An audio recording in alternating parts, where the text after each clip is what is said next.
কে আছো গো তোমরা আমাকে কেউ কি বলবে কোরআনুল কারীমের ভিতরে আশাপূর্ণ আয়াত কোরআনে কোথায় আছে তোমরা কি কেউ বলতে পারবে? পেছন থেকে এবার আওয়াজ চলে আসলো, লা তাকনাতু মির রাহমাতিল্লাহ। এবার আওয়াজ দেওয়া হলো যে আল্লাহর রহমত থেকে নৈরাশ হয়ে যেও না, আল্লাহর রহমত থেকে নৈরাশ তোমরা হয়ে যেও না। নিশ্চয় মহান রব্বুল আলামিন তিনি পাপকে ক্ষমা করবেন। এই জন্য আল্লাহ রব্বুল আলামিন বলছেন, কুল ইয়া ইবাদিয়াল্লাযী আসরাফু আলা আনফুসিহিম লা তাকনাতু মির রাহমাতিল্লাহ ইন্নাল্লাহা ইয়াগফিরুয যুনুবা জামিআ। এবার আল্লাহ রব্বুল আলামিন বলছেন, কুল ইয়া ইবাদিয়াল্লাযী আসরাফু আলা আনফুসিহিম, হে আমার বান্দা বান্দিরা যারা ভুল করে নিজেদের নফসের উপরে জুলুম করে নিয়েছো, পাপ করে ফেলে দিয়েছো, অতএব তোমরা পাপ করার কারণে তোমরা নৈরাশ হয়ে যেও না, হতাশ হয়ে যেও না। এই পৃথিবীর মাঝে সমাজের মাঝে অনেক মানুষকে আমরা দেখতে পাই, অনেক মানুষ এভাবে বলে এই ব্যক্তি এত অপরাধ করেছে, এত অন্যায় করেছে, এই ব্যক্তির অপরাধকে কি আবার আল্লাহ ক্ষমা করবে? অসম্ভব, ক্ষমা করতে পারে না, মাফ করতে পারে না। এই ব্যক্তি এত চুরি করেছে, এত সুদের টাকা উপার্জন করেছে, এত পরের হক নষ্ট করেছে। এইভাবে অনেক মানুষের বান্দারা যারা অন্যায় করে ফেলেছো, জুলুম করে ফেলেছো, পাপ করে ফেলে দিয়েছো, লা তাকনাতু মির রাহমাতিল্লাহ, খবরদার তোমরা আমার রহমত থেকে নৈরাশ হয়ে যেও না। এই আয়াতটা যখন পিছন থেকে পড়া হলো, হযরতে ওমর রাদিয়াল্লাহু তাআলা আনহুর এবার মনের ভিতরে আশা আসলো, নিশ্চয় রব্বুল আলামিন হয়তো ক্ষমা করবেন, মাফ করবেন। এবার চোখের কান্না, এবার চোখের পানি বন্ধ হলো। হযরত ওমর রাদিয়াল্লাহু তাআলা আনহু তিনি সুস্থির নিঃশ্বাস ফেললেন। তাহলে যিনারা মহান মানুষ, তিনারাও পর্যন্ত নিজের অপরাধের কারণে তিনারা চোখের পানি ফেলে কেঁদেছেন। যিনারা মহান মানুষ তারপরেও তিনারা ভাবনা চিন্তা করতেন যে কবরে যাব, কবরে কিভাবে রাত পার করব। আমরা অনেক সময় বলতে শুনি যুবকদেরকে, ওই বয়সটা আমাদেরও ছিল যখন বিবাহ করিনি, বিবাহ করার পূর্বে 6 মাস পূর্ব থেকেই বিবাহ করবে, বাসর রাত্রিতে স্ত্রীর সঙ্গে কি গল্প করবে, কিভাবে ফার্স্ট কথা শুরু করবে, এ ব্যাপারে বন্ধু বান্ধবীদের কাছ থেকে পরামর্শ নেই, এক অপরের মাঝে আলোচনা করে। ঠিক মহিলারা মহিলাদের কাছে আলোচনা করে, ছেলেরা ছেলেদের কাছ থেকে আলোচনা করে। তার মানে হলো 6 মাস আগ থেকেই তারা প্রস্তুতি গ্রহণ করে, কিভাবে কথা বলবে, কিভাবে শুভ সূচনা শুরু করবে, এর প্রস্তুতি নিতে শুরু করে 6 মাস আগে থেকেই। কিন্তু আমি আপনি একবারও কি ভেবে দেখেছি যে কবরের প্রথম রাতটা কিভাবে পার করব? আমি যখন কবরে যাব ওই অবস্থায় আমি আল্লাহর কাছে কি জবাব দেব? ওই কবরের রাতটা আমার জন্য কিভাবে পার করা সম্ভব হবে, কিভাবে পার করব? এ ব্যাপারে আমরা কি একদিন ভাবনা চিন্তা করেছি? ভাবনা চিন্তা করিনি, ভাবনা চিন্তা করিনি। ছেলের বিয়ে দিতে হবে এ ব্যাপারে ভাবনা চিন্তা আছে, মেয়ের বিয়ে দিতে হবে, জামাই আমার কয় লক্ষ টাকা ইনকাম করে এ ব্যাপারে ভাবনা চিন্তা আছে, ছেলে আমার বিবাহ দিব, ছেলের বউ এসে আমাদেরকে দেখাশোনা করবে কি করবে না এ ব্যাপারে আমরা ভাবনা চিন্তা করি। কিন্তু কবরে যাব, কবরের প্রথম রাতটা কিভাবে পার করব, কবরে আল্লাহর কাছে কি হিসাব দিব, এ ব্যাপারে আমাদের কোনো ভাবনা চিন্তা নেই। কিন্তু যিনারা মহান মানুষ, আল্লাহর প্রিয় বান্দা, তিনারা পর্যন্ত রাত্রিতে বিছানায় শুয়ে ঘুমাতে পারতেন না, তিনারা রাত্রিতে উঠে আল্লাহর ভয়ে চোখের পানি ফেলে কান্না করতেন, আর জীবনের পাপগুলিকে নিয়ে সদা সর্বদাই তিনারা আল্লাহর সামনে নিজেদেরকে সুপ্রদ করে দিতেন যে আল্লাহ আমার দ্বারা এই অন্যায় হয়ে গেছে, মাবুদ তুমি আমাকে ক্ষমা করো, আল্লাহ গো আমি এই অন্যায় করেছি, তুমি আমাকে মাফ করো, এ বলে তিনারা চোখের পানি ফেলে কাঁদতেন। এ ব্যাপারে অনেক হাদিস এসেছে, অনেক হাদিস আছে। তো যাই হোক, আমি আপনাদের কাছে ওই জায়গা পর্যন্ত হয়তো আমি পৌঁছাতে পারবো না। এবার আপনাদের কাছে একটা আয়াতে চলে যাই। যারা হজ করতে গেছেন, হজে গেছেন, তিনারা হয়তো বা দেখেছেন ওই জায়গাতে দেখবেন রুকনি ইয়ামানি থেকে হাজারে আসওয়াদের মিডিলে কাবার গিলাফে সোনার সুতা দিয়ে দেখবেন কোরআনের অনেকগুলি আয়াত লেখা আছে। ওই আয়াতের মধ্য থেকে একটা আয়াত আছে সূরা তহার ৮২ নম্বর আয়াত। আল্লাহ পাক ওই আয়াতের মধ্যে কি বলতে চেয়েছেন? ওয়া ইন্নী গাফফারুন। আল্লাহ পাক কোরআনুল কারীমের মধ্যে বলতে চেয়েছেন যে আমি মহান রব, আমি তোমাদেরকে ক্ষমা করব। এবার আল্লাহ পাক বলছেন ক্ষমা যদি পেতে হয়, ক্ষমা যদি চাইতে হয়, তাহলে তোমাদেরকে কি করতে হবে? তওবা করতে হবে। তওবা করার পরে তোমাদেরকে আমলে সালেহ করতে হবে, ভালো আমল করতে হবে। ভালো আমল যদি তোমরা করো তাহলে আমি আল্লাহ তোমাদেরকে হিদায়াত দান করব বা হিদায়াত উপরে তোমরা থাকতে পারবে। তো ওই আয়াতটা ওখানে লেখা কেন হয়েছে? ওই আয়াতের মধ্যে বান্দাদেরকে আল্লাহ সুবহানাহু ওয়া তাআলা তিনি আশা দিতে চেয়েছেন যে বান্দা তোমরা অপরাধ করেছো, তোমাদের অপরাধগুলিকে আমি ক্ষমা করব। ক্ষমা পেতে হলে তোমাদেরকে তওবা করতে হবে। তওবা করে বসে থাকলে চলবে না, তোমাদেরকে ভালো আমল করতে হবে। ভালো আমল করার পরে তোমাদেরকে হিদায়াতের উপরে অবিচল থাকতে হবে। তাহলে আমি আল্লাহ তোমাদেরকে ক্ষমা করব, তোমাদের পাপগুলিকে আমি আল্লাহ মাফ করব। তো এইবার আমরা অপরাধ করি, এ ব্যাপারে রাসূল করিম সাল্লাল্লাহু আলাইহি ওয়াসাল্লাম তিনি বলছেন কুল্লু বানি আদামা, আল্লাহর নবী বলছেন কুল্লু বানি আদামা খাত্তাউন ও খায়রুল খাত্তাইনা মিনাত তাওয়াবুন। আল্লাহর নবী বলছেন আদম সন্তান মানে অপরাধী। এই আদম সন্তানরা অপরাধী, তবে অপরাধীদের মধ্যে উত্তম অপরাধী সেই যেই ব্যক্তি অপরাধ করার পরে আল্লাহর কাছে ক্ষমা চাই, আল্লাহর কাছে ফিরে আসে। আমরা অপরাধ করি, অপরাধ করার পরে আমরা আল্লাহর কাছে ক্ষমা চাইতে জানি না, আমরা আল্লাহর কাছে ক্ষমাও চাই না। আল্লাহর নবী বলছেন কুল্লু বানি আদামা খাত্তাউন। আল্লাহর নবী বলছেন প্রত্যেকটা আদম সন্তানই অপরাধী। এরপরে আল্লাহর নবী বলছেন ওয়া খায়রুল খাত্তাইনা মিনাত তাওয়াবুন। আর অপরাধীদের মধ্যে ওই ব্যক্তি হচ্ছে উত্তম অপরাধী যেই ব্যক্তি অপরাধ করার পরে আল্লাহর কাছে ক্ষমা চায়। এবারে একটা হাদিস আপনাদেরকে শোনালাম, এবার আরেক জায়গাতে চলে আসি। আল্লাহর নবী জনাবে মুহাম্মদুর রাসূলুল্লাহ সাল্লাল্লাহু আলাইহি ওয়াসাল্লাম বলছেন আল্লাহ সুবহানাহু ওয়া তাআলা তিনি কত বড় রহমানুর রহিম।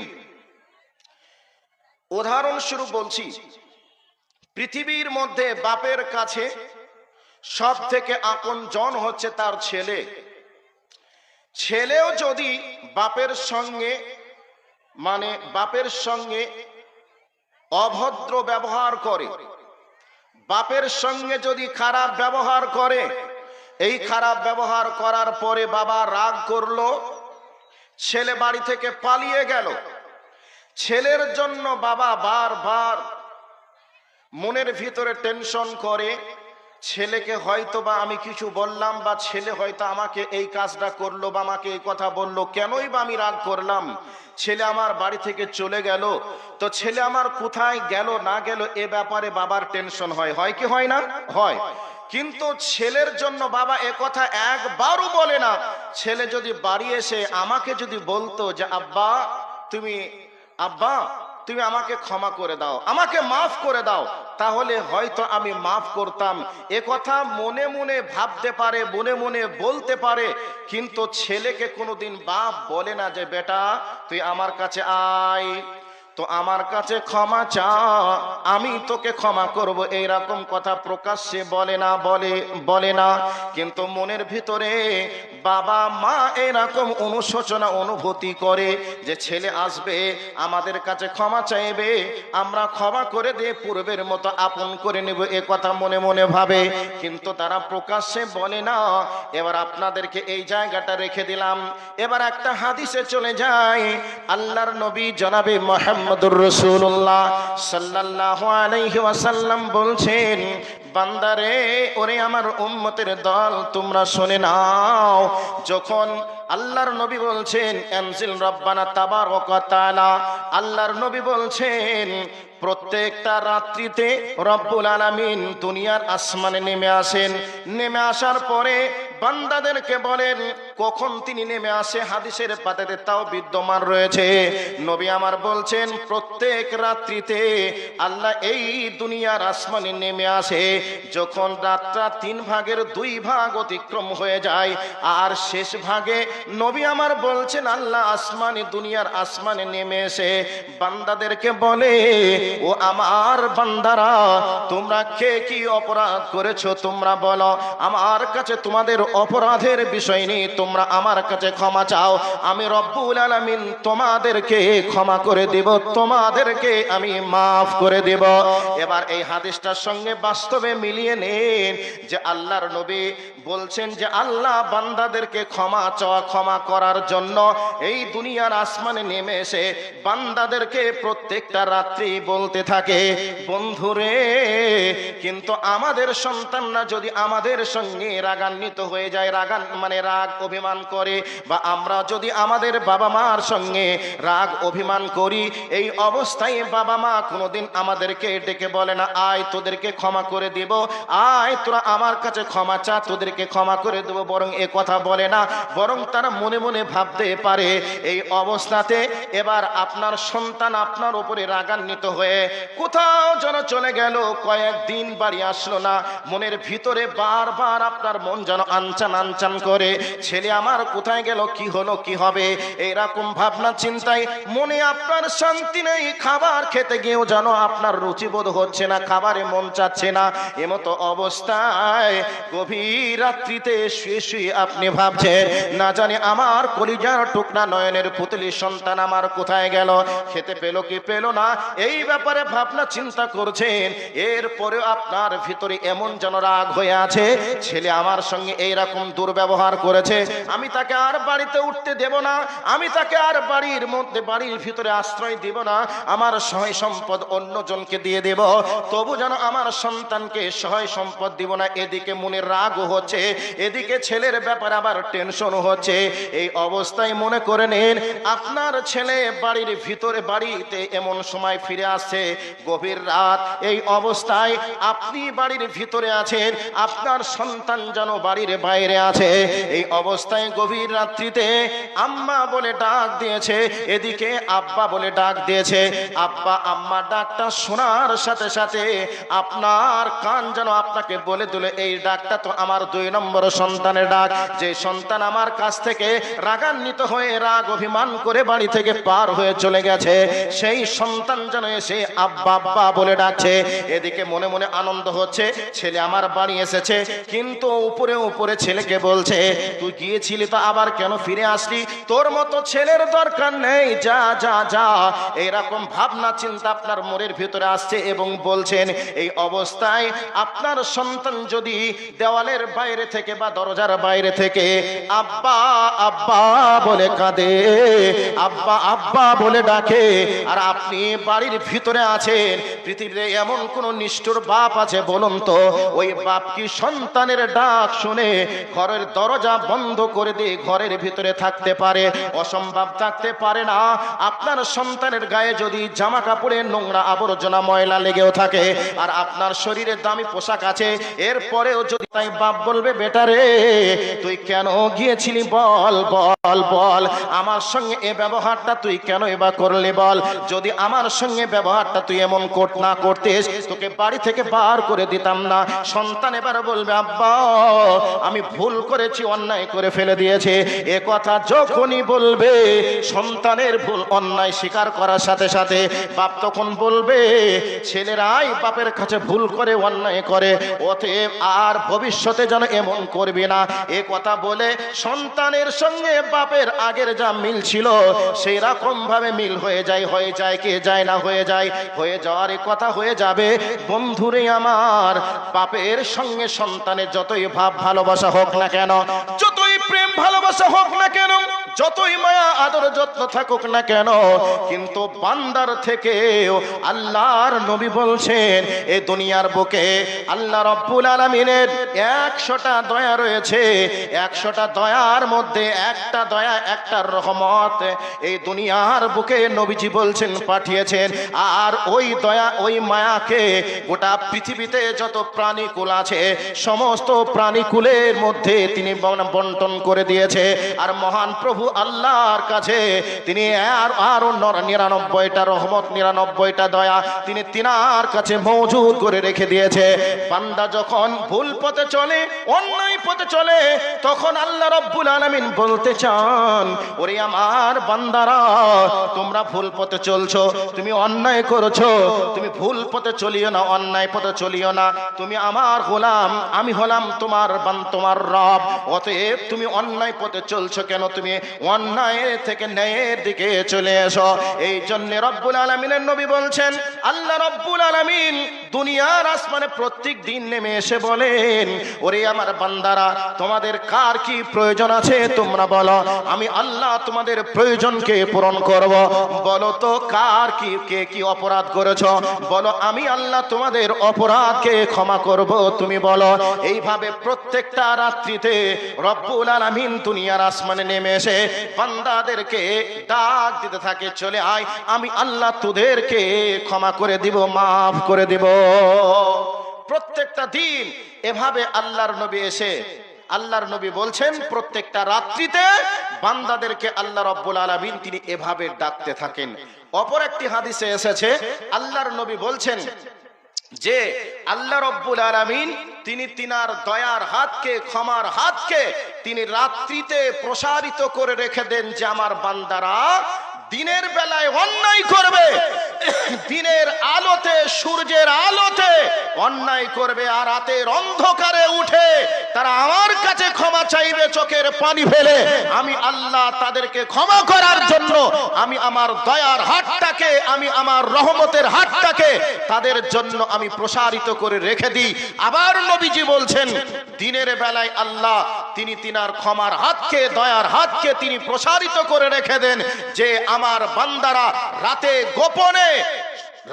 গোপনে তারা অন্যায় করবে, অন্যায় করার পরে আবার তারা দিনের বেলায় গিয়ে আমার কাছে ক্ষমা চাইবে, যে আল্লাহ আমি অপরাধ করেছি, তুমি আমাকে ক্ষমা করো, তুমি আমাকে মাফ করো।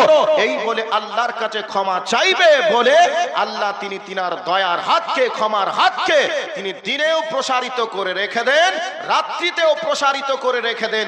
শুধু বান্দা আমার কাছে ক্ষমা চাইবে, আমি আল্লাহ তাকে ক্ষমা করব।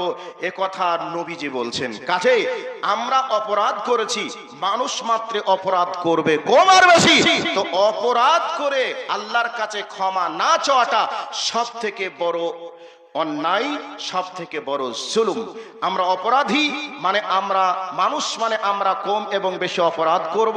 তো অপরাধ করার জন্য নবীজি পারমিশন দেয়নি, বা আল্লাহ পারমিশনও দেয়নি, কিন্তু আল্লাহ তিনি বোঝাতে চেয়েছেন, তোমার অপরাধ যতই বড় হোক না কেন, আমার ক্ষমা তোমার কাছে অনেক বড়। কাজেই তুমি অপরাধ করে তুমি নৈরাশ হয়ে বসে থেকো না, তুমি বরং আমার কাছে ক্ষমা চাও, আমি আল্লাহ তোমাকে ক্ষমা করব। তো এবার কোনো পথ হারা বান্দা যখন আল্লাহর কাছে ক্ষমা চাই, আল্লাহর কাছে মাফ চাই, তখন রব্বুল আলামিন কত খুশি হন, কত আনন্দিত হন। এ মর্মে একটা হাদিস এসেছে। সে হাদিসটা কি? আল্লাহর নবী বলছেন, কোন একজন ব্যক্তি মরুভূমিতে উট নিয়ে, খাদ্য নিয়ে, পানি নিয়ে সফরে চলে গেল। সফরে যাওয়ার পরে মরুভূমিতে ক্লান্ত শ্রান্ত হয়ে গাছের ছায়াতে যেন ঘুমিয়ে গেছে। এই অবস্থায় উটটা যেন তার কাছ থেকে কোথায় গায়েব হয়ে গেছে, আর খুঁজে পাচ্ছে না। ঘুম থেকে উঠেই দেখছে উটটা আর নেই। এবার উটটাকে খোঁজাখুঁজি করে দেখলো, কোথাও পেল না। ওই ব্যক্তি হতাশ হয়ে গাছের ছায়াতে ফিরে এসে ভাবতে লাগলো, এখন আমার মরা ছাড়া কোনো রাস্তা নেই, কোনো উপায় নেই। কারণ এটা হলো মরুভূমি, এই মরুভূমিতে পানি নেই, খাবারের কোনো ব্যবস্থা নেই। আর এই মরুভূমির বালুর উপর দিয়ে আমি যেন হেঁটে কোথাও যাব, যাওয়ার যেন কোনো ব্যবস্থা নেই। এই অবস্থাতে ওই ব্যক্তি সিদ্ধান্ত নিয়েই নিল, মনের ভিতরে এইরকম কনফিডেন্স চলে আসলো, আমার বাঁচার কোনো উপায় নেই, আমি আর বাঁচবো না, মরা ছাড়া কোনো উপায় নেই। এই অবস্থায় নৈরাশ হয়ে যেন আবার সেই গাছের ছায়াতে শুয়ে ঘুমিয়ে গেল। ঘুমের মাঝে স্বপ্ন দেখতে লাগলো, তার যেন হারিয়ে যাওয়া উটটা খাদ্য খাবার নিয়ে আবার যেন ফিরে এসেছে। এই অবস্থায় এই স্বপ্ন যখন দেখলো, দেখার পরে সে ব্যক্তি ঘুম থেকে উঠে চোখ খুলে দেখছে তার ওটটা যেন তার মাথার কাছে দাঁড়িয়ে আছে। এই অবস্থায় খুশি হয়ে আল্লাহকে বলছে, রব্বুল আলামিন, আমি হলাম তোমার রব আর তুমি হলে আমার বান্দা। তার মানে হলো তার খুশির তাড়নায় আনন্দে তার ভাষাও যেন পরিবর্তন হয়ে গেছে। তার মানে হলো আল্লাহকে বোঝাতে চেয়েছে, আল্লাহ গো তুমি হলে আমার বান্দা আর আমি হলাম তোমার রব। এ কথা খুশিতে আনন্দই বলে দিয়েছে। নবী আমার বলছেন, আল্লাহর কোন একজন পথহারা বান্দা অপরাধী ব্যক্তি ওই অপরাধের রাস্তাকে যখন বন্ধ করে দিয়ে সে যখন ন্যায় রাস্তা ধরে নিবে, এই অবস্থায় ওই ওঠারা ব্যক্তির থেকে রব্বুল আলামিন বেশি খুশি হয়ে যান, বেশি আনন্দিত হয়ে যান। এবার আল্লাহ রব্বুল আলামিন বলছে, বান্দারে তোমাদেরকে আমার কাছে তওবা করতে হবে, তোমাদেরকে আমার কাছে ক্ষমা চাইতে হবে, তওবা চাইতে হবে, তওবা করতে হবে। তুবু ইলাল্লাহি তাওবাতান নাসুহা। আল্লাহ রাব্বুল আলামিন বলছে, বান্দারে তোমরা আমার কাছে খালেস নিয়তে তওবা করবে। আমি যে অপরাধ করেছিলাম এই অপরাধ আর করব না। এই অপরাধ করার কারণে সত্যি আমি অনুতপ্ত, সত্যি আমি এই অপরাধ করার কারণে আমি নতজানু হয়ে অনুতপ্ত সহকারে ভীতু সন্ত্রস্ত মনোভাবে রব্বুল আলামিনের কাছে ক্ষমা চাওয়া, মনের ভিতরে মনের ভিতরে দৃঢ় প্রতিজ্ঞা করা, আমি এই অপরাধ আর করব না। আর এই অপরাধের জন্য আমি নিজেই লজ্জিত, আমি নিজেই অনুতপ্ত। এই ভাবনা চিন্তা করে যে ব্যক্তি তওবা করবে, আল্লাহ রব্বুল আলামিন তার তওবাকে ক্ষমা করবেন, তার তওবাকে কবুল করবেন, তার জীবনের পাপগুলিকে মাফ করে দিবেন। আল্লাহ রব্বুল আলামিন কুরআনুল কারীমের মধ্যে অন্য আয়াতের মধ্যে বলেছেন যে আমার বান্দারা তোমরা যদি তওবা করো, তওবা করে তোমরা যদি আমার রাস্তায় ফিরে আসো আর জীবনেও যদি তুমি সেই অন্যায় কাজগুলি না করো, তাহলে আমি রব্বুল আলামিন তোমাদের নেকি, তোমাদের পাপগুলিকে আমি আল্লাহ নেকি দ্বারা রূপান্তরিত করে দেব। তোমাদের অপরাধগুলিকে আমি আল্লাহ নেকি দিয়ে তোমাদেরকে নেকি দিয়ে আমি পরিণত করে দিব, পরিবর্তন করে দিব। সেই রব্বুল আলামিনের দয়া কত, সেই রব্বুল আলামিনের রহম কত, সেই রব্বুল আলামিনের মায়া কত। বান্দাদেরকে বলতে চেয়েছে, বান্দা তোমরা যদি আমার কাছে তওবা করে ফিরে আসো, অন্যায়গুলি অন্যায়ের গেট, অন্যায়ের দরজাগুলিকে যদি বন্ধ করে দাও আর তওবা করে যদি আমার রাস্তায় ফিরে আসো, তোমার অতীতের পাপগুলিকে আমি আল্লাহ নেকি দ্বারা পরিবর্তন করে দিব। তাহলে এটা আমাদের জন্য কম দয়া, আমাদের জন্য কম মায়ার একটা বিষয়। কাজেই আমরা অপরাধ করে বসে থাকবো আর কবরে চলে যাব, আমাদেরকে জাহান্নামে যাওয়া লাগবে। অপরাধ করা হয়ে গেছে, এবার আল্লাহর কাছে ফিরে এসে আল্লাহকে বলুন যে আল্লাহ এই অপরাধ করার কারণে আমি লজ্জিত, আমি অনুতপ্ত, আমি আর অন্যায় করব না। এবার অন্যায় রাস্তা ছেড়ে দিয়ে ভালো কাজ আপনি করতে শুরু করলেন, আল্লাহ আপনার পাপগুলিকে ক্ষমা করবেন, মাফ করবেন। কাজেই আমাদেরকে আল্লাহ রাস্তায় ফিরে আসতে হবে। আমি আজকে এই বক্তব্যের বিষয়টি নিয়ে উপস্থিত হওয়ার কারণ একটাই, যে আজকে আপনাদের এই এলাকাতে হয়তো কয়েকদিন থেকে বৃষ্টি হচ্ছে, কিন্তু বেশ কিছুদিন কয়েকদিন পূর্বে গোটা পশ্চিম বাংলার প্রায় জেলাতে বৃষ্টির অভাবে অনেক টিউবওয়েলের পানি বন্ধ হয়ে গেছিল। মাঠের ফসলগুলি যেন নিচের দিকে দিনের দিন উপরের দিকে না উঠে নিচের দিকে বসে যাচ্ছিল। এই পরিস্থিতির উপরে কথা বলার জন্য এই বক্তব্যের বিষয়টি নিয়ে উপস্থিত হয়েছি। এবার আপনাদের কাছে টাইম ওভার হয়ে গেছে, ছোট্ট করে এবার একটা আয়াত বলছি।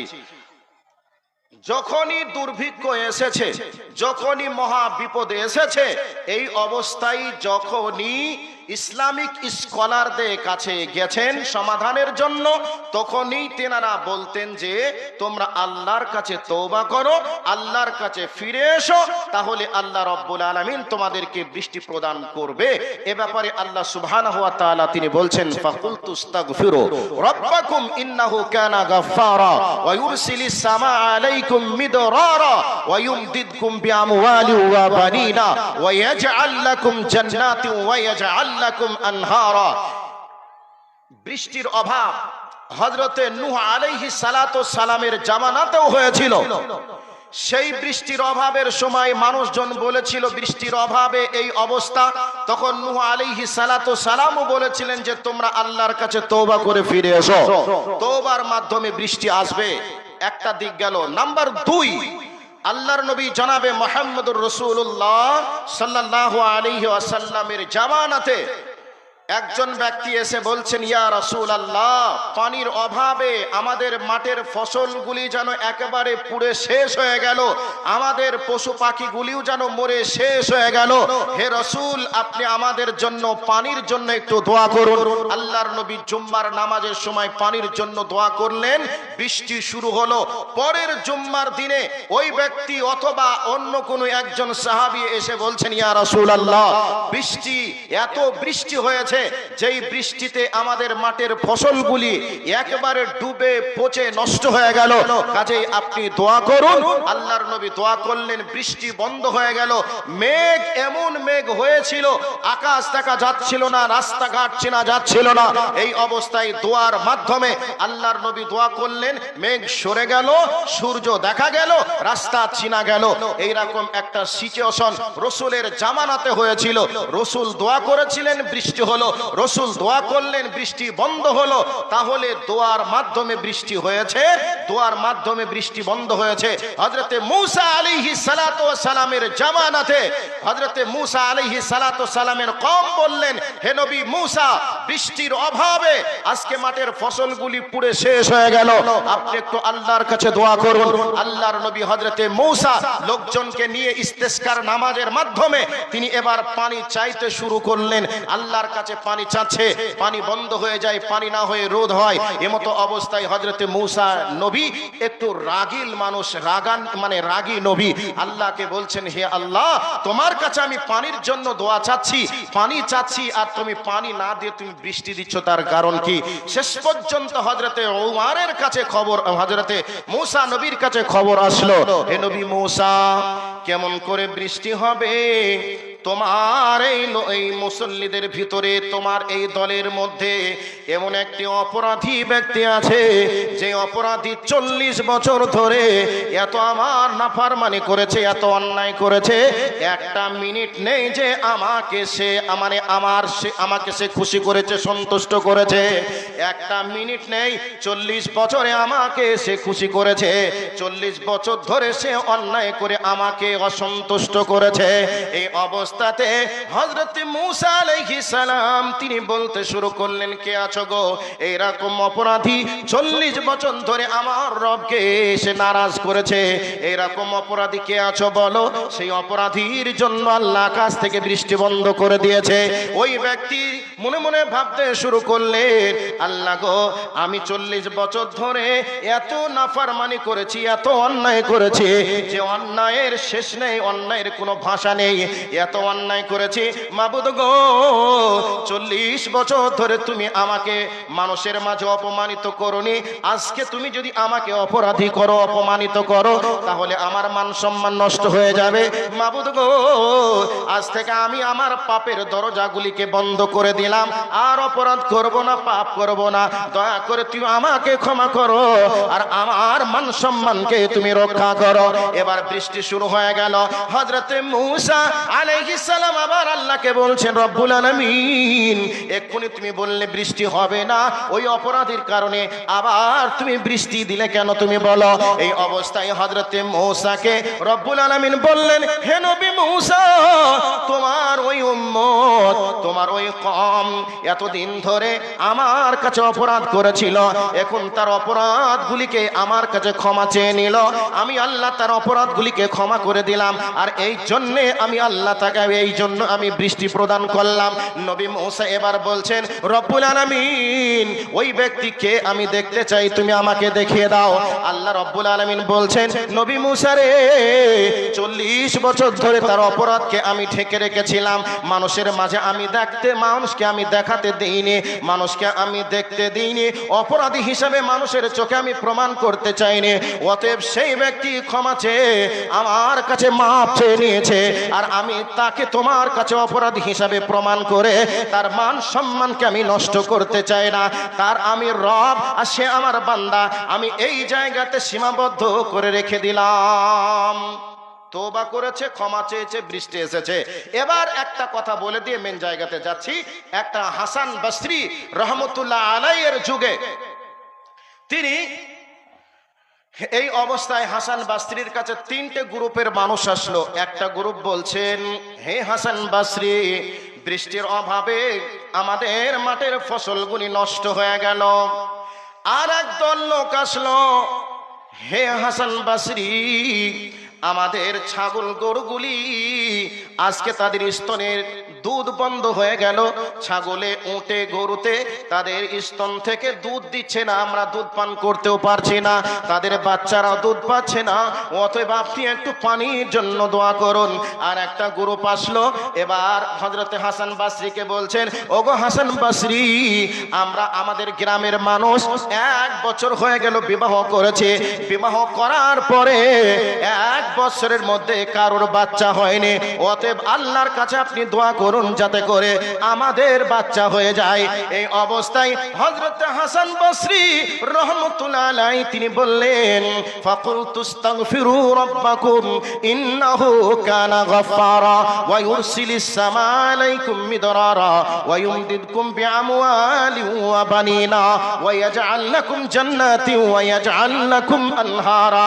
হাসান বসরি বলেছিলেন, ওগো আমার গ্রামের মানুষ তোমরা শোনো, ওগো এলাকার মানুষ, তোমরা 1 বছর হয়ে গেছে বিবাহ করেছো, এখনো তোমাদের বাচ্চা হয়নি। তার মানে হলো তোমরা অপরাধ করেছো, অন্যায় করেছো, তোমাদের রব তোমাদের উপরে নারাজ হয়ে গেছে। অতএব তোমরা আল্লাহর কাছে তওবা করে ফিরে এসো, আর তওবা করে ফিরে আসলে রব্বুল আলামিন তোমাদেরকে সন্তান দান করবেন। এরপরে যারা বলেছিল, ওগো হাসান বসরি, আমাদের ছাগলের স্তনে দুধ নেই, আমাদের গরুর স্তনেও দুধ নেই, আমাদের ওটের স্তনেও দুধ নেই, অতএব আপনি দোয়া করে দেন যাতে করে আমাদের জন্য বৃষ্টি এসে আমাদের ছাগল গরুগুলি সতেজ হয়ে আবার আগের মতো যেন দুধ দেয়। এই অবস্থায় হাসান বসরি বলেছিলেন, ফাকুলতুস্তাগফিরু রাব্বাকুম ইন্নাহু কানা গাফফারা ওয়া ইউরসিলিস সামা আলাইকুম মিদরারা ওয়া ইউমদিদকুম বিআমওয়ালিন ওয়া বানিনা। হাসান বসরি বলেছিলেন, ওগো আমাদের এলাকার মানুষেরা তোমরা শোনো, তোমরা আল্লাহর কাছে তওবা করো, আল্লাহর কাছে ক্ষমা চাও, আর আল্লাহর কাছে ক্ষমা চেয়ে তওবা করে আল্লাহর কাছ থেকে তোমরা তোমাদের মাল সম্পদের জন্য তোমরা আল্লাহর কাছে দোয়া করো, নিশ্চয়ই আল্লাহ রব্বুল আলামিন তোমাদের সম্পদ দান করবেন, তোমাদের মাঠ ভর্তি ফসল তিনি দান করবেন। এবার হাসান বসরির কাছ থেকে 3টে গ্রুপের মানুষ এবার শিক্ষা যখন নিয়ে চলে গেলেন, আল্লাহর কাছে তওবা করলেন। আল্লাহর কাছে তওবা করার কারণে 1 সপ্তাহের মধ্যে তাদের বৃষ্টি হলো। এবার বৃষ্টি হয়ে ছাগলের, গরুর, উটের স্তনে দুধ চলে আসলো, মাঠের মৃত ফসলগুলি যেন জীবিত এবার রূপান্তরিত হলো। এবার কিছুদিন পরে যাদের বিবাহ করার পরে সন্তান আসছিল না, তারা কিছুদিন পরে এসে হাসান বসরিকে বলছেন, ওগো হাসান বসরি, আমরা যারা বিবাহ করেছিলাম অনেকের স্ত্রী আজকে গর্ভবতী হয়েছে, অনেকেই হয়তো কিছুদিন পরে আমরা সন্তানের বাবা মা হতে পারবো।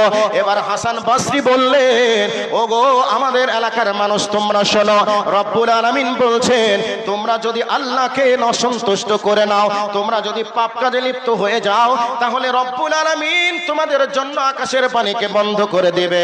একটা হাদিসে কুদসিতে এসেছে, ওয়াসাদাতিস জিনা মুনিয়াল মাতার, যখন দুনিয়াতে ব্যভিচার নামক অপরাধটা বেড়ে যাবে, আল্লাহ রব্বুল আলামিন আকাশের পানিকে বন্ধ করে দিবেন। আল্লাহর নবী জনাবে মুহাম্মদুর রাসূলুল্লাহ সাল্লাল্লাহু আলাইহি ওয়াসাল্লাম বলেছেন, যখন মানুষেরা যাকাত দেওয়াকে বন্ধ করে দিবে, তখন রব্বুল আলামিন আকাশের পানিকে বন্ধ করে দিবে। তবে বৃষ্টি কখন হয়? বৃষ্টি হওয়ার পিছনে কারণ রয়েছে। নবী আমার বলছেন, এই পৃথিবীতে যদি চতুষ্পদ প্রাণী না আসতো, চতুষ্পদ প্রাণী না থাকতো, আকাশ আর কোনোদিন বৃষ্টি আর বর্ষণ করতো না। আজকে আপনারা বৃষ্টি পেয়েছেন, বৃষ্টি পাওয়ার কারণে আজকে আপনাদের আনন্দের নিঃশ্বাস পড়ছে, আনন্দ আপনাদের চলছে। আমাদের এলাকায় এখনো তেমন বৃষ্টি হয়নি, বৃষ্টির জন্য মানুষ এখনো পর্যন্ত ত্রাহি ত্রাহি করছে। বৃষ্টির কি প্রয়োজন মানুষ এখন অনুভব করতে পারছে। সেই জন্য হাদিস প্রমাণ করছে দুনিয়াতে ব্যভিচার নামক অপরাধ বেড়ে গেলেই আল্লাহ আকাশের পানিকে বন্ধ করে দিবেন। আর নবীজি বলছেন যখন মানুষেরা যাকাত দেওয়াকে বন্ধ করে দিবে তখন আল্লাহ পাক আকাশের পানিকে বন্ধ করে দিবেন। তো বৃষ্টি কেন হয়? এ পৃথিবীর মাঝে অগণিত চতুষ্পদ প্রাণী আছে যাদের মুখের দিকে তাকিয়ে আল্লাহ রাব্বুল আলামিন বৃষ্টি প্রদান করেন। কাজেই আমার বক্তব্যের সার নির্যাস হলো এটাই যে আমরা অপরাধ করেছি একথা ঠিক, কুল্লু বানি আদম খাত্তাউন ওয়া খায়রুল খাত্তাইন মিনাত তাওয়াবুন। প্রত্যেকটা আদম সন্তানই অপরাধী। এই অপরাধীদের মধ্যে উত্তম অপরাধী সেই যে ব্যক্তি অপরাধ করার পরে আল্লাহর কাছে ক্ষমা চায়। কাজে আমরা ভুল করেছি, আমাদের ভুলগুলির ব্যাপারে আল্লাহর কাছে ক্ষমা নিতে হবে। আর ক্ষমা না চেয়ে যদি আমরা দুনিয়াতে থাকি আল্লাহর পক্ষ থেকে আযাব গজব আসবে, মরার পরে জাহান্নামে যেতে হবে। কাজেই অপরাধ যারা করেছি অপরাধের ব্যাপারে আল্লাহর কাছে ক্ষমা চেয়ে নিব, আর আমরা আমাদের পাপের ব্যাপারে আল্লাহর কাছে চোখের পানি ফেলে কাঁদবো। এই জন্য আল্লাহ রাব্বুল আলামিন বলছে বান্দা, সূরা ফুরকান আয়াত নাম্বার 55, এই আয়াতের মধ্যে আল্লাহ সুবহানাহু ওয়া তাআলা 155 সম্ভবত আয়াতটি, এই আয়াতের মধ্যে আল্লাহ পাক বলছেন যে বান্দা তোমাদের পাপগুলিকে কি তোমরা নেকি দ্বারা রূপান্তরিত করতে চাও? নেকি দ্বারা যদি রূপান্তরিত তোমরা করতে চাও তাহলে তোমরা তওবা করো, ভালো আমল শুরু করে দাও। তোমাদের অতীতের পাপগুলিকে আল্লাহ নেকি দ্বারা পরিবর্তন করবেন। একবার সুবহানাল্লাহ বলা যাবে না? কাজেই আল্লাহ রাব্বুল আলামিন তিনি আমাদের পাপগুলিকে ক্ষমা করার জন্য দুনিয়ার আসমানে নেমে আসেন, বান্দাদেরকে বলেন বান্দা তুমি আমার কাছে ক্ষমা চাও, আমি তোমাদের ক্ষমা করব। তোমাদের কিছু কি প্রয়োজন আছে তোমরা আমাকে বলো, আমি তোমাদের প্রয়োজন পূরণ করব। তোমরা আমার কাছে কি চাও তো বলো, আমি তোমরা যা চাইবে আমি তাই তোমাদেরকে দিব। অসুস্থ আছো বলো, আমি তোমাকে সুস্থতা দান করব। অভাবে আছো আমি তোমাকে সচ্ছলতা দিব। তুমি অপরাধ করেছো আমি তোমাকে ক্ষমা করব। এ ব্যাপারে অনেক হাদিস আছে। কাজেই আমি ওই দিকে লক্ষ্য রেখে কথা আর বলতে পারছি না, যেহেতু 11টা পর্যন্ত আলোচনা করার সময় ছিল, 11টা বেজে 21 মিনিট হলো। কাজেই বক্তা হয়তো বা আসছে আপনাদের কাছে। আর কয়েকটি কথা আপনাদের কাছে বলছি, সেটা কি? ভালো কাজ করতে হবে এ কথা আপনাদেরকে বলছিলাম, তওবা করে ভালো কাজ করতে হবে। এই আয়াতটা আল্লাহ পাক বলতে চাচ্ছেন যে বান্দা তুমি যদি তওবা করে ভালো কাজ করো তাহলে তোমার অতীতের পাপগুলিকে আমি আল্লাহ নেকি দ্বারা রূপান্তরিত করব। একটা আয়াত সূরা তাহার 82 নম্বর আয়াতের মধ্যে আল্লাহ পাক তিনি বলছেন যে আমি তোমাদের পাপকে ক্ষমা করব। শর্ত হলো তওবা করো, নেক আমল করো, তাহলে আমি আল্লাহ তোমাদের পাপগুলিকে ক্ষমা করে দিব। কোথায় আছে আয়াতটি? সূরা তাহার 82 নম্বর আয়াত। রুকনি ইয়ামানি এবং হাজারে আসওয়াদের এই মিডিলে কাবা শরীফের গিলাফের উপরে, চাদরের উপরে সৌদি গভর্নমেন্ট এই আয়াতটাকে লিখে রেখেছে। বান্দা পড়বে, নয়রাশ হয়ো না। অপরাধ করেছো ক্ষমা চাও, তুমি ভালো কাজ করো, আমি আল্লাহ তোমার পাপগুলিকে ক্ষমা করব। এর জন্য বান্দাদেরকে আশা দেওয়ার জন্য লিখে রাখা হয়েছে। এবার ভালো কাজ আপনাদেরকে করতে হবে। এ ব্যাপারে ছোট্ট করে একটা কথা বলে দিই, মেন জায়গাতে যাচ্ছি। আল্লাহর নবীর জামানাতে একজন ব্যক্তি ছিলেন, নাম তার আবু লুবাবা, আর একজন ব্যক্তি ছিলেন নাম তার আবু দাহদা। এই আবু দাহদা আর আবু লুবাবা দুইজনের খাজুরের বাগান ছিল। তো দুইজনের মধ্যে আবু লুবাবা হচ্ছেন ইয়াতিম মানুষ। তো ইয়াতিম মানুষ হিসাবে ওই ব্যক্তির মন বলছে যে এখন আমার খাজুরের বাগানকে ব্র্যাকেট দিয়ে পাঁচির দিয়ে আমাকে ঘিরে নিতে হবে। তো এখন ব্র্যাকেট দিয়ে পাঁচির দিয়ে যখন ঘিরতে চাইলেন, আটক করতে চাইলেন, তখন তিনি দেখলেন যে ওই আবু দাহাদার একটা খাজুরের গাছ ওই সীমানাতে পড়ে যাচ্ছে, যার কারণে প্রাচীর দেওয়াটা সম্ভব হচ্ছে না। এই অবস্থায় আবু দাহদাকে আবু লুবাবা বলছেন, ভাই আপনার খাজুরের গাছটা হয় আমাকে বিক্রি করে দেন, আর তা যদি না হয় আমাকে দান করে দেন। এবার আবু দাহদা বলছেন, আমি বিক্রিও করব না, আমি দানও করব না। এই অবস্থাতে আবু দাহদা রাদিয়াল্লাহু তাআলা আনহুর কথা শুনে আবু লুবাবা তিনি মসজিদে নবাবিতে চললেন। মসজিদে নবাবিতে গিয়ে আবু লুবাবা আল্লাহর নবীকে বলছেন, ইয়া রাসূলুল্লাহ, আমি আমার প্রাচীর দিয়ে বাগানকে ঘিরতে গিয়ে একটা খাজুরের গাছের মধ্যে আর হয়ে গেছে ওই আবু দাহদার। কাজেই আমি ওই খাজুরের গাছটা আমি বিক্রি করতে বলছি, তাও বিক্রি করছে না, যদি দান করতে বলছি তাও দান করছে না। এই অবস্থায় আমার করণীয় কি? এই অবস্থাতে আবু দাহদার পক্ষ থেকে, আবু লুবাবার পক্ষ থেকে আবু দাহদা রাদিয়াল্লাহু তাআলা আনহুর কাছে আল্লাহর নবী বললেন, আবু দাহদা তুমি খাজুরের গাছটা হয় বিক্রি করে দাও, না হয় দান করে দাও। ওই অবস্থাতে আবু দাহদা বলছেন, আমার দ্বারা সম্ভব নয়, আমি বিক্রিও করব না, আমি দানও করব না। এই অবস্থাতে একজন ব্যক্তি তিনি বসেছিলেন, নাম তার আবু লুবাবা। এই আবু লুবাবা বসেছিলেন, আবু দাহদা রাদিয়াল্লাহু তাআলা আনহু তিনি বসেছিলেন। আবু লুবাবা তখন তিনি বলছেন, আবু দাহদা রাদিয়াল্লাহু তাআলা আনহু তখন বলছেন, ইয়া রাসূলুল্লাহ, যদি এই খাজুরের গাছটি আবু লুবাবা যদি না দেয় ওই ইয়াতিম বাচ্চাকে বা ইয়াতিম ব্যক্তিকে, তাহলে খাজুরের গাছটা অন্য কেউ যদি একজন দিয়ে দেয়, তাহলেও কি তার জন্য আখিরাতে প্রতিদান রয়েছে?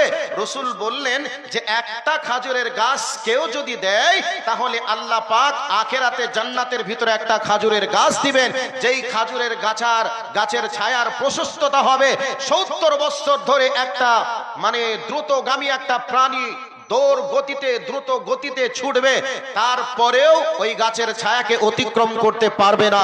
আল্লাহর নবীর মুখ থেকে যখন এই কথা আবু দাহদা রাদিয়াল্লাহু তাআলা আনহু শ্রবণ করলেন, সাথে সাথেই আবু দাহদা রাদিয়াল্লাহু তাআলা আনহু বলছেন, ইয়া রাসূলুল্লাহ, কেউ যদি দেয় তারপরেও কি এটা হবে? আল্লাহর নবী বললেন, অবশ্যই হবে।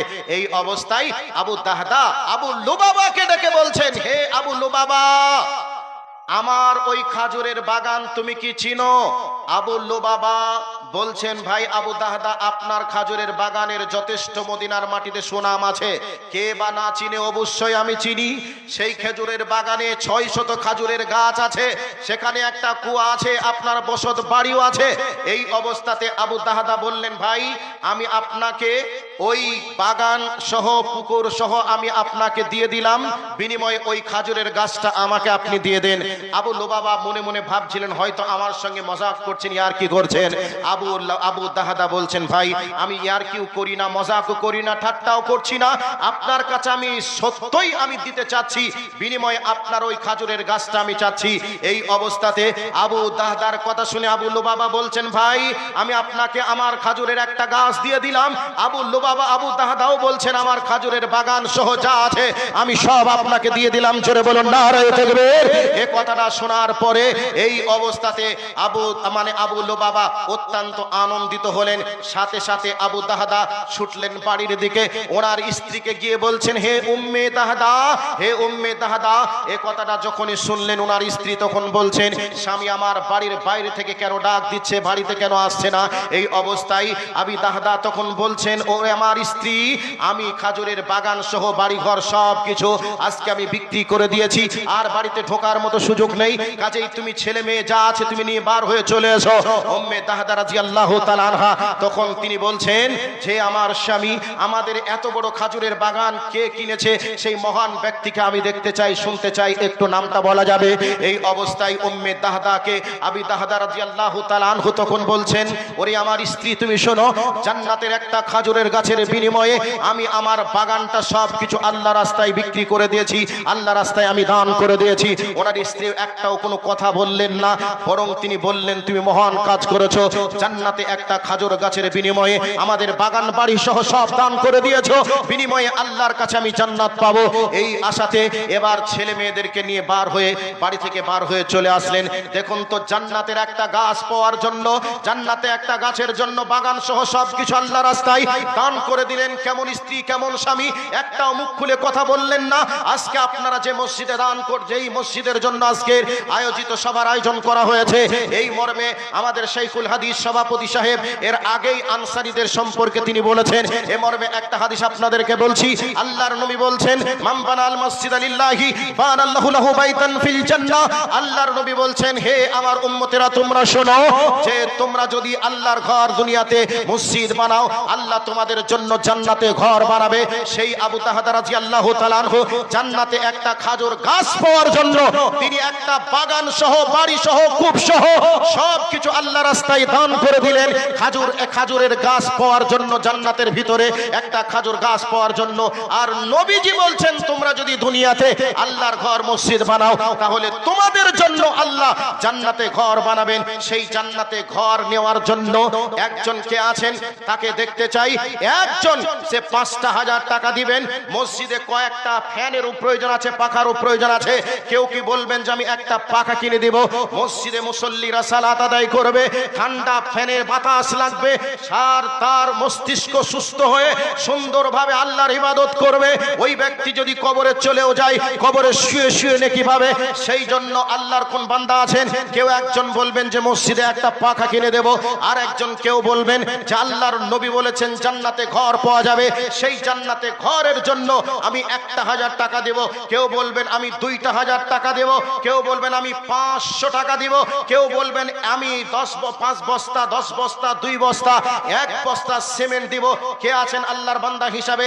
একবার আপনাদের দেখতে চাই। আবু তাহাদা একটা খাজুর গাছের বিনিময়ে পুরো বাগান সহ দিয়ে দিলেন। আর সেই নবীর মুখ থেকে আমরা শুনছি যে আল্লাহর নবী বলেছেন, যে ব্যক্তি আল্লাহর ঘর তৈরি করবে, সেই ব্যক্তির জন্য আল্লাহ জান্নাতে ঘর তৈরি করবেন। সেই জন্য জান্নাতে ঘর পাওয়ার জন্য এমন কে আছেন? দেখুন, সবার টাকাকে আল্লাহ তার ঘরের জন্য কবুল করেন না। সবাই আল্লাহ রাস্তায় দান করার মতো টাকা থাকলেও, দান করার মতো সচ্ছল অবস্থা থাকলেও সে ব্যক্তি দিতে পারবে না। তার মানে তার দানকে আল্লাহ কবুল করবেন না তার ঘরের জন্য। দেখি কার দানকে আল্লাহ কবুল করে। একজন কে আছেন যে একটা পাখা দিবেন, একজন কে আছেন বলবেন 10 বস্তা সিমেন্ট দিব, কে আছেন যে 1,000 টাকা হলেও একজন মুখ খুলে বলবেন যে আমি 1,000 টাকা দেব। আপনাদের কাছে আজকে এই আনসারি পাড়ার মসজিদের জন্য নাম দেওয়া হয়েছে মসজিদুল আনসার। সেই মসজিদুল আনসারের জন্য আজকে আপনাদের কাছে একজন বেনামিতে মাশাআল্লাহ 1,000 টাকা দিয়েছেন। মাশাআল্লাহ, জাযাকাল্লাহ খাইরান জাযা ফিদ দুনিয়া ওয়াল আখিরা। আল্লাহুম্মা সাল্লি আলাইহি, আল্লাহুম্মা বারিক আলাইহি ফি আহলিকা ওয়া মালিকা। আয় আল্লাহ, তোমার বান্দা তোমার ঘর তৈরির জন্য 1,000 টাকা দিয়েছে। তোমার নবী বলেছে যে ব্যক্তি আল্লাহর ঘর তৈরি করবে, তার জন্য আল্লাহ জান্নাতে ঘর তৈরি করবেন। আল্লাহ, তোমার বান্দার জন্য তুমি জান্নাতুল ফিরদাউসের ভিতরে একটা ঘর তুমি রিজার্ভ করে রাখিও। আমিন, আল্লাহুম্মা আমিন। ভাই, 2 নম্বরে কে আছে? আর 1,000 টাকা দেনেওয়ালা। আর একজন কে আছেন? সে ব্যক্তি বলবেন যে আমি আল্লাহর ঘরে একটা পাখা কিনে দেব।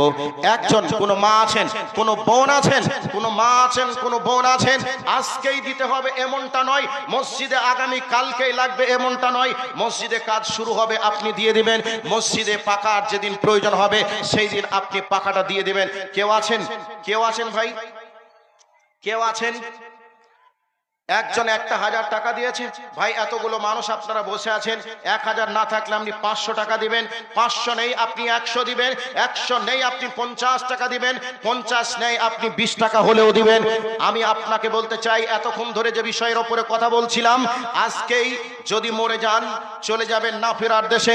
আপনি যে বাড়ি ঘর, মানে আপনি যে বাড়ি তৈরি করে আজকে বসবাস করছেন, আজ থেকে 50 বছর পরে ওই বাড়ির মালিকটা কে হবে আপনি চেনেন না, তাকে চোখেও দেখেননি, কিন্তু সে বাড়িতে বসবাস করবে।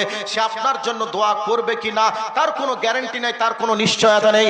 সেই জন্য আপনার মানে মৃত্যুবরণ করার পূর্বেই আপনার জন্য আপনাকে দান করে যেতে হবে, নেকির কাজ আপনাকেই করে যেতে হবে। সেই জন্য এমন কেউ কি একজন আছেন যিনি 1000 টাকা দিবেন, 500 করে হলেও দিবেন, 1 বস্তা 2 বস্তা করে সিমেন্টের দাম দিবেন? একজনও কেউ নেই যে একটা পাখা দিবেন মসজিদের জন্য। মুসল্লিরা নামাজ আদায় করবে, মুসল্লিরা আল্লাহর ইবাদত করবে, আপনি কবরে চলে যাওয়ার পরেও নেকি পাবেন, আপনি মসজিদে নামাজ পড়বেন আপনিও নেকি পাবেন। একজন কেউ কে আছেন যিনি একটা পাখা দিবেন? কোন মা আছেন, কোন বোন আছেন? নেই কেউ? ভাই একটু তাড়াতাড়ি, প্রধান বক্তা চলে এসেছেন, উনি আলোচনা করার জন্য স্টেজে চলে এসেছেন, খুবই তাড়াতাড়ি উনি স্টেজে উঠে যাবেন, বক্তব্য দিতে শুরু করবেন। কেউ আছেন? আর আমি 2 থেকে 3 মিনিট মতো সময় আপনাদের কাছ থেকে নিচ্ছি। কেউ 1000 টাকা, কেউ 500 টাকা, কেউ 200 টাকা, কেউ একটা পাখার দাম, কেউ একটা বলবেন যে আমি নিজে একটা পাখা কিনে দেব। আমার চাচা যান, উনি 1000 টাকা দিয়েছেন, মাশাআল্লাহ। মনসুর ভাইয়ের আব্বা, উনি 1000 টাকা দিয়েছেন, মাশাআল্লাহ। জাযাকাল্লাহ খায়রান জাযা ফিদ দুনিয়া ওয়াল আখিরা, আল্লাহুম্মা সাল্লি আলাইহি, আল্লাহুম্মা বারিক আলাইহি। আমার আরেকজন ভাই আমার 100 টাকা দিয়েছে, আরেকজন বাবাজি আমার 500 টাকা দিয়েছে, মাশাআল্লাহ, জাযাকাল্লাহ।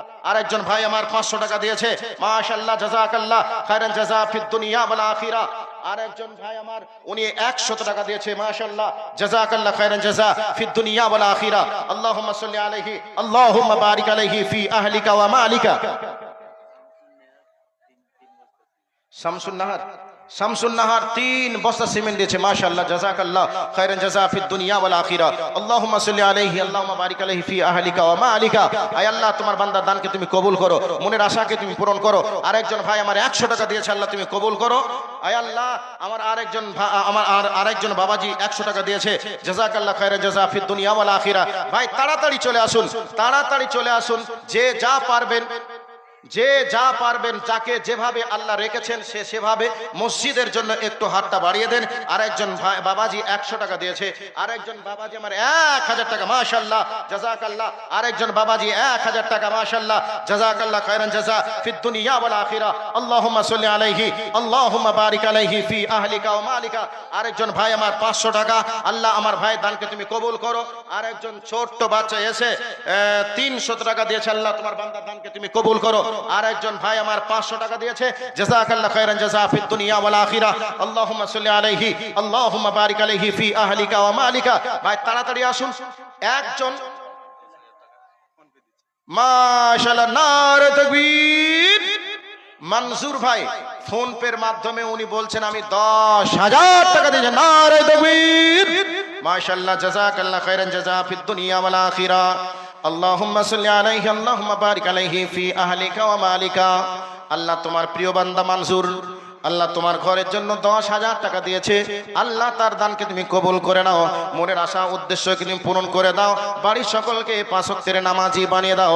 আয় আল্লাহ তার ব্যবসা বাণিজ্যে বরকত দান করো, আসমানি বালা জমিনি বালা থেকে তুমি হেফাজত করো, আমিন, আল্লাহুম্মা আমিন। ভাই একজন হলেও একটা পাখার দাম কেউ দেন তো ভাই, একজন বলবে যে আমি একটা পাখা দেব, একজন।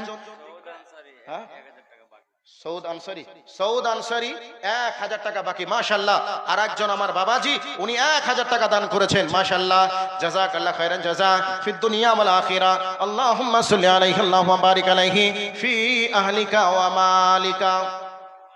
ভাই একজন একটা পাখা মসজিদে দেওয়ার জন্য একজন কেউ কে আছেন যিনি বলবেন একটা পাখা দান করব?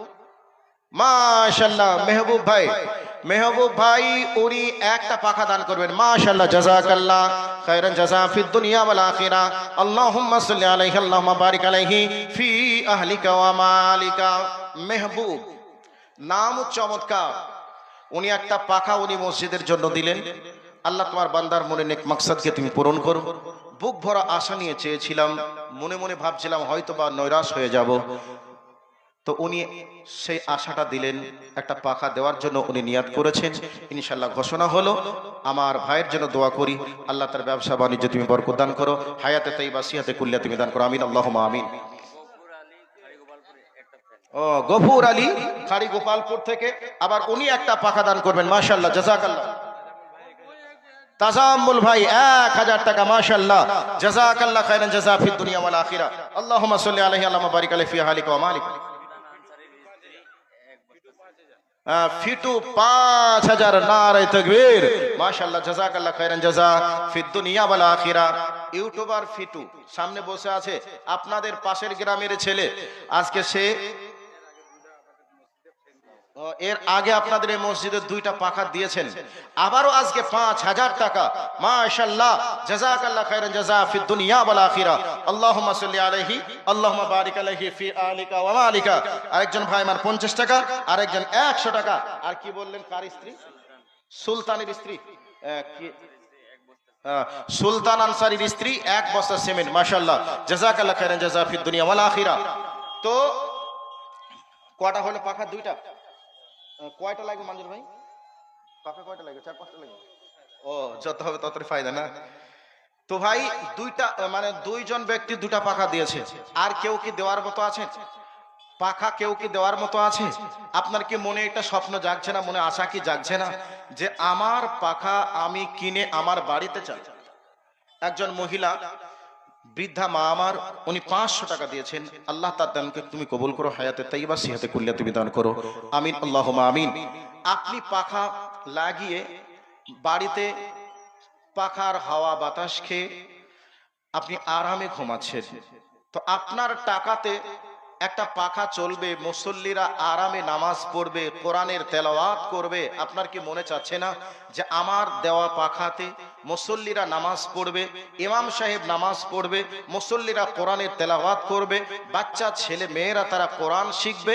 এটা কি মনে আশা আপনার জাগছে না? অবশ্যই আশা জাগার কথা ছিল, কিন্তু আসলেই তো আমরা দিন ইসলামকে নিয়ে ভাবি না। আমরা যে মরবো, মরার পরে যা আমাদের হিসাব দেওয়া লাগবে এ ব্যাপারে আমাদের চিন্তা চেতনা তেমন নেই, আমাদের প্রস্তুতিও তেমন নেই। সেই জন্য হয়তো বা এখনো পর্যন্ত আপনারা দূরে আছেন। না হলে ওই মসজিদটা পাকা কয়টাই বা লাগবে? হয়তো সর্বোচ্চ 10টা পাকা লাগবে, তার বেশি লাগবে না। তো এখানে যারা বসে আছেন 10 জন ব্যক্তি তো 10টা পাকা দেওয়ার মতো অবশ্যই সকলেই আছেন। তো আজকেই দিতে হবে এমনটা নয়, আজকে না পারলে 10 দিন 20 দিন 10 দিন 20 দিন 1 মাস পরে আপনি দিবেন, এইরকম মনের নিয়াত থাকলে অবশ্যই দেওয়া যেত। আসলে নিয়াত নেই। তো 2 জন দিয়েছেন আল্লাহর ঘরে, তারা তাজাম্মুল ইউটিউবার। আবার উনি 1000 টাকা দেওয়ার পরে আবার একটা ফ্যান, তাই তো? তো ভাই আমার আবারও একটা ফ্যান তিনি দান করবেন। মাশাআল্লাহ জাযাকাল্লাহ খায়রান জাযা ফিদ দুনিয়া ওয়াল আখিরা। তাহলে 3টা হলো, আর 2টা হলে 5টা হলে ইনশাআল্লাহ ছেড়ে দেব। আর ওই ভাইয়ের নাম কি দেখো? সুলেমান আনসারী। তাহলে 4টা হলো। মাশাআল্লাহ জাযাকাল্লাহ খায়রান জাযা ফিদ দুনিয়া ওয়াল আখিরা। আল্লাহুম্মা সাল্লি আলাইহি আল্লাহুম্মা বারিক আলাইহি ফি আহলিকা ওয়া মালিকা। আর একজন হলে ছেড়ে দেব। নূর আলম ভাই, নূর আলম ভাই 5000 টাকা। মাশাআল্লাহ জাযাকাল্লাহ খায়রান জাযা ফিদ দুনিয়া ওয়াল আখিরা। আল্লাহুম্মা সাল্লি আলাইহি আল্লাহুম্মা বারিক আলাইহি ফি আহলিকা ওয়া মালিকা। আল্লাহ তোমার বান্দা, প্রিয় বান্দা নামে নূর আলম পড়াশোনা করছে। আল্লাহ যে আশা উদ্দেশ্য নিয়ে পড়াশোনা করছে তার আশা উদ্দেশ্যকে তুমি পূরণ করে দাও। আল্লাহ তাকে প্রতিষ্ঠিত জীবন দান করো। আল্লাহ হায়াতে তাইয়্যিবা সিহাতে কুল্লিয়া দান করো। আল্লাহ 5 ওয়াক্তের নামাজ পড়া তৌফিক তুমি দান করো, আমিন আল্লাহুম্মা আমিন। আর একজন 4টা পাকা হয়েছে, 5টা হলে ছেড়ে দেওয়ার একজন কে আছেন ভাই? আর একজন 1টা পাখা হলে আমি ছেড়ে দেব। আমার ভাই মুমতাজুল সাহেব আপনাদের সামনে এসে কোরআন সুন্নাহর আলোকে বক্তব্য রাখবেন। কে? মুর্শেদ ভাই, মুর্শেদ উনিও ইউটিউবার। তাহলে আপনাদের গ্রামে যারা আছেন, আপনারা আপনাদের মসজিদের জন্য আপনাদের কি মন চাচ্ছে না দিতে? মুর্শিদ ভাই ইউটিউবার, আপনাদের এই গ্রামে বাড়ি নয়, পার্শ্ববর্তী গ্রামে বাড়ি। তো উনিও একটা ফ্যান দেওয়ার জন্য নিয়াত করেছেন, দান করার জন্য উনি এলান করেছেন। আল্লাহ ওনার দানকে তুমি কবুল করো, মনের আশাকে তুমি পূরণ করো। আল্লাহ আসমানি বালা জমিনি বালা থেকে তুমি হেফাজত করো। জাযাকাল্লাহ খায়রান জাযা ফিদ দুনিয়া ওয়াল আখিরা। আল্লাহুম্মা সাল্লি আলাইহি আল্লাহুম্মা বারিক আলাইহি ফি আহলিকা ওয়া মালিকা। আমি এখান থেকে শেষ করছি। আর আজকে আমি যে বিষয়টা মানে যে বিষয়ে বক্তব্য রাখছিলাম সে বিষয়টির 1 মিনিটে বলে শেষ করে দিচ্ছি। আমরা সাবির আনসারী 1000 টাকা। মাশাআল্লাহ জাযাকাল্লাহ খায়রান জাযা ফিদ দুনিয়া ওয়াল আখিরা। তো আমার বক্তব্যের বিষয়টি হলো, অপরাধ আমরা করে চুপচাপ বসে যাব এটা নয়, আর অপরাধ করার জন্য যে আল্লাহ পারমিশন দিয়েছেন এটাও নয়। আল্লাহ তিনি তিনার দয়াটাকে দেখাতে চেয়েছেন, বান্দা তুমি অপরাধ যদি করেই ফেলো, তুমি অপরাধ করে তুমি নৈরাশ হয়ে যেও না, বরং তুমি আমার কাছে ফিরে এসো, আমি তোমাকে ক্ষমা করে দিব, তোমাকে আমি মাফ করে দেব। সন্তান যদি অপরাধ করার পরে বাবা মার কাছে এসে যদি আশ্রয় পেতে পারে, অবশ্যই বাবা মার থেকে অনেক বেশি দয়া মায়া আল্লাহ রয়েছে। সেই আল্লাহ আমাদেরকেও তিনি ডাকছেন যে বান্দা অপরাধ আর করিস না, আমার কাছে ফিরে আয়, আমার কাছে তুই ফিরে আয়, আমি তোকে জান্নাতি বান্দা বানাতে চাই, আয় আমার কাছে ফিরে আয়। এ বলে আল্লাহ প্রত্যেকটা রাত্রিতে তিনি বান্দাদেরকে ডাক থাকেন। কাজেই আমরা সকলে আল্লাহর কাছে ফিরে আসি, আল্লাহর কাছে আমরা নিজেদের অপরাধ কে ক্ষমা চেয়ে নিজেদের অবনত মস্তককে নত করে আল্লাহর প্রিয় বান্দা হয়ে যাই। কে কখন দুনিয়া থেকে চলে যাব জানি না, তবে যাওয়ার আগেই অবশ্যই আমাদেরকে আল্লাহর প্রিয় বান্দা হয়ে যেতে হবে, তবেই বাঁচার পথ, না হয় বাঁচার কোনো উপায় নেই। আল্লাহ তুমি আমাদেরকে সকলকেই তোমার রাস্তায় সঠিকভাবে চলার তৌফিক তুমি দান কর, সকলে বলি আমিন। ওয়া আখির দাওয়ানা আনিল হামদুলিল্লাহি রাব্বিল আলামিন। লিয়াকত আনসারী আর একটা ফ্যান দান করেছেন, 6টা হলো জাযাকাল্লাহ খায়রান জাযা ফিদ দুনিয়া ওয়াল আখিরা। আল্লাহুম্মা সাল্লি আলাইহি আল্লাহুম্মা বারিক আলাইহি ফি আহলিকা ওয়া মালিকা ওয়া মা আলাইনা ইল্লাল বালাগ। আসসালামু আলাইকুম ওয়া রাহমাতুল্লাহি ওয়া বারাকাতুহু।